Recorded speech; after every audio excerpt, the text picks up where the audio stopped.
I'm going to warn you. It does kick a little bit. Well, so, as you know, I like to live dangerously. Well, you didn't want to. Boy, it's hot in here.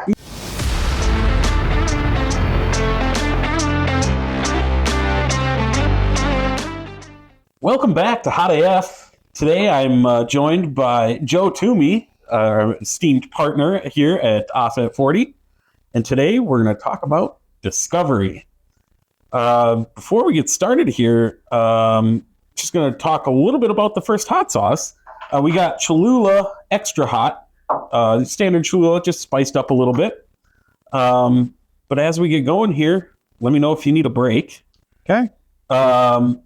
First off, when is the best time to send a discovery demand, and how long do you have to respond to that demand? Well, assuming a case is in litigation, the party that is responding to discovery has 30 days to respond. And it brings up a good point as to whether you're entitled to discovery if there is no litigation. And the answer is no, not formal discovery. And so then you're not really confined to the time constraints. However, an attorney representing a petitioner does have a right to certain information, even if it's not in litigation. And so generally the rule is 30 days to provide that information. So they might ask, for something like just wage records, a personnel file, simple basic things that you'd need at the early start of a claim even. That's correct. They would like to know what we know, really. Yeah. What we have, what our client has regarding their client, and the injury. Perfect. So going along with that, before we do that, we got our new Hot AF hot sauce is a bourbon chipotle habanero sauce. It's excellent, very sweet, but also very a little bit of smokiness.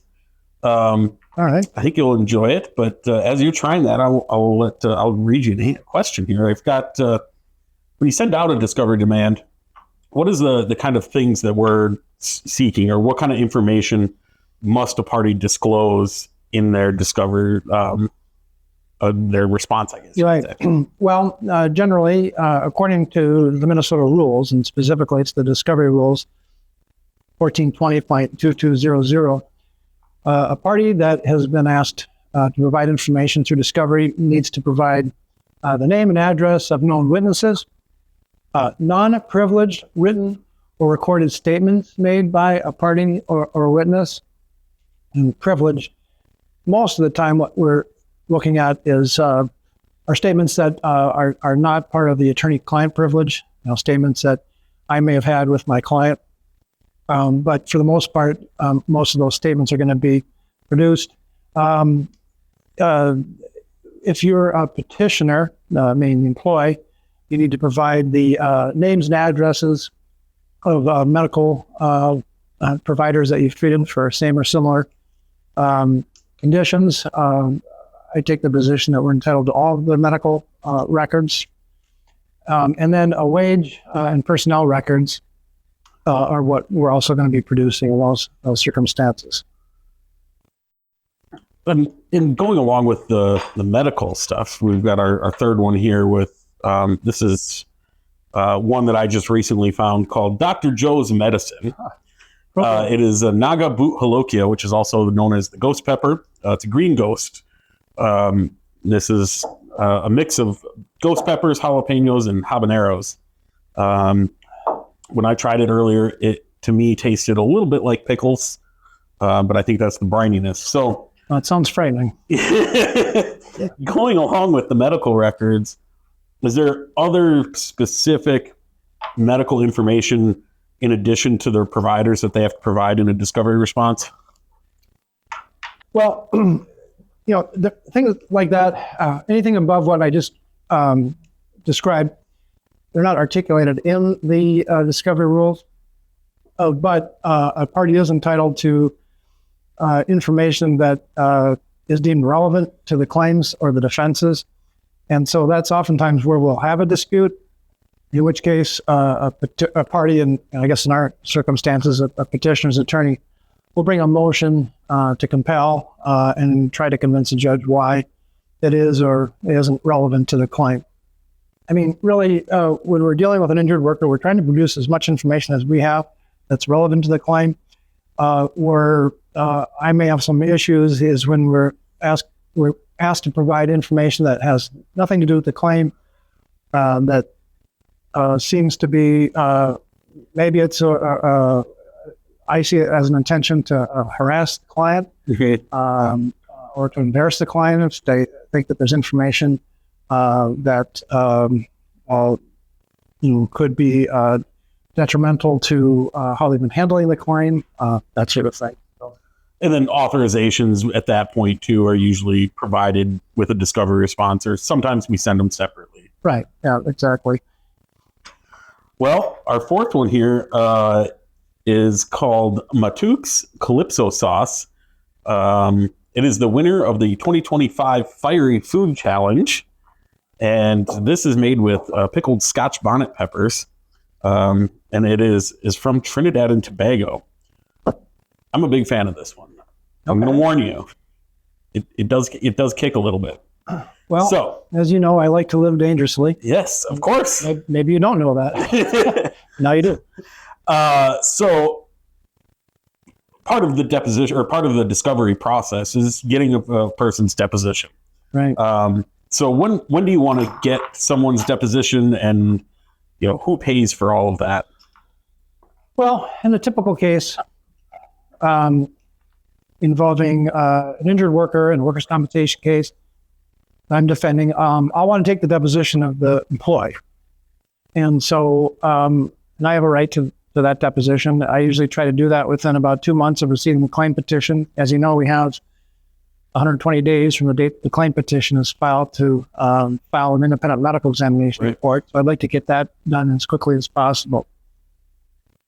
Now, if there's a witness, I might try to take that deposition, but generally most of the witnesses are going to be the employer witnesses, where I don't need to do that. But it would be a deposition that would be noted by the petitioner's counsel. Petitioner attorney might take the deposition of one of my clients. Right. So, what about like a doctor? Would you ever need to depose a doctor for any reason?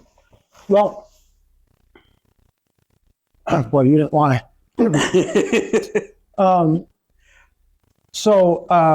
Yes, I mean, it used to be that we took depositions all the time of the doctors. That's become less and less. But generally, if it's a multi-party case, we might do that.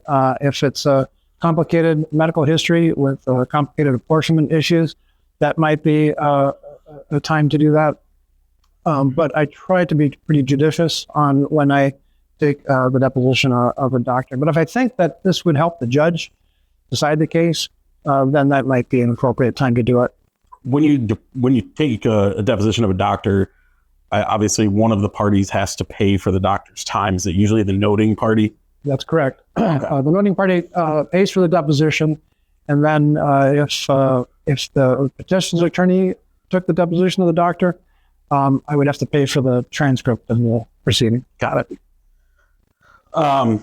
Last one is, I know there's some differing opinions on this in the relevant rule, but the process of getting surveillance, obviously, and when you have to disclose that. I know that 1420-2200 subpart 8 sets out when it should be disclosed, and there's varying interpretations of that, but what is the timeline that you operate with for that? And before you answer, we've got That's Hot, Carolina Reaper Throat Punch. This one will for surely. Okay.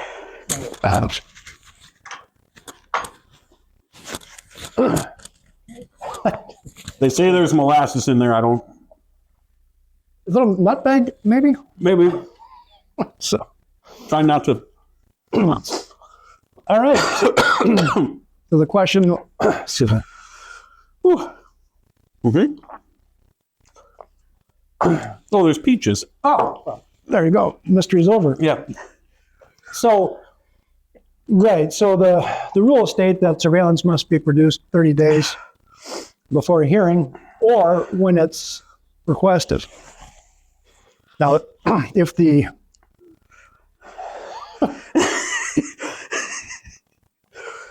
Oh, it's lingering. If you get the surveillance less than 30 days, then before the hearing, you have to produce it when you receive it no later than 5 days before the hearing. That's the general rule. So, boy, it's hot in here. It did suddenly get very hot. So anyway, We got ice cream for you afterwards. okay, perfect. Anyway, so I think there are some interpretation is that you don't have to provide the surveillance until 30 days period, but I generally take the position that if the opposing counsel asks for the surveillance, then it needs to be produced. If you're in a situation where you may be faced with a motion to exclude the surveillance, one argument is that it's relevant for impeachment purposes. Awesome. On that note, we got to go get some ice cream. Thanks for joining me, Joe. Yeah, no, it was a pleasure. I appreciate it. We'll see you next time. Don't forget to smash that like button, and we'll see you around.